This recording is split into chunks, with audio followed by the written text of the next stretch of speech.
Okay, guys, I wanted to go over the grinding and stippling I did to the Remington 870s pump action here. Basically, what I did is I sanded it down. You can see, I'll show you in a second, but it was a lot thicker. Completely sanded it down, and then I started stippling it, and I wasn't getting the effect I was looking for, so I tried for the smaller one, and it was just as bad. So I went back to the thicker one. Unlike the Magpul plastic, the Remington plastic here, the polymer, whatever you want to call it, isn't as sharp. As sharp as I tried to make this, I mean, it's definitely, it's obviously got more traction than your typical plain polymer, but it's definitely not as sharp as something like the, the Myad grip or anything like that. And I tried pretty hard to make it. Let me get this on for you.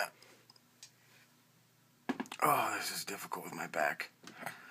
Alright, you can see how I kind of left it radiused right here, where it kind of comes out, and then right here too.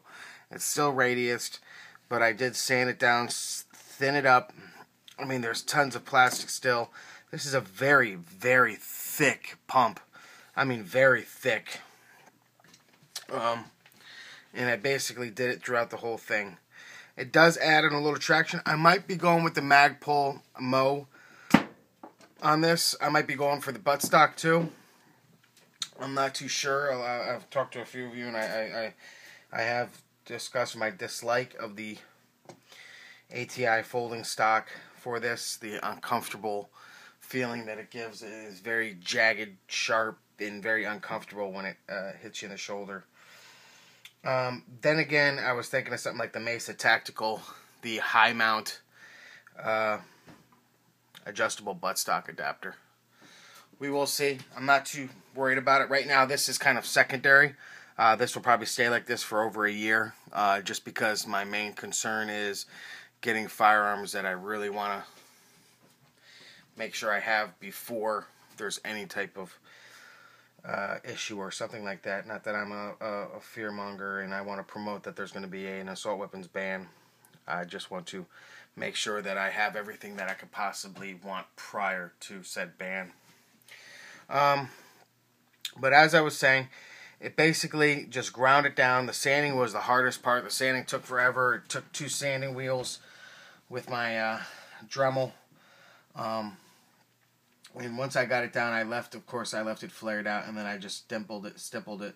And it, like I was saying, it is not a sharp plastic. It is a very hard plastic, and then it doesn't get stringy or sharp. It just basically bubbles over, and it creates not so much of a sharp texture.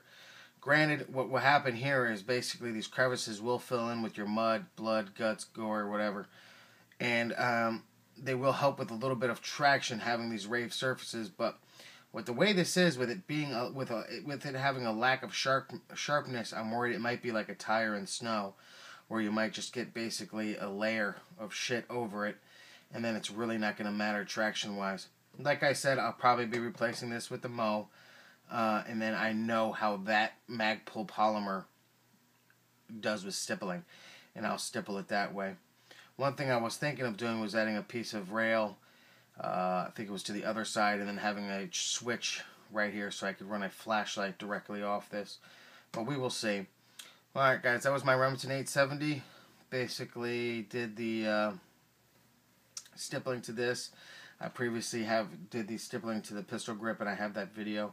That stippling is still great, but this was the actual pump action that I did the stippling to, and like I said, it really didn't take the stippling that well. Alright guys, I didn't do that on video. I'm sorry guys, it was such a tedious process, and I had to do it in my basement, and there was nowhere to record really, so that is that. Have a good one.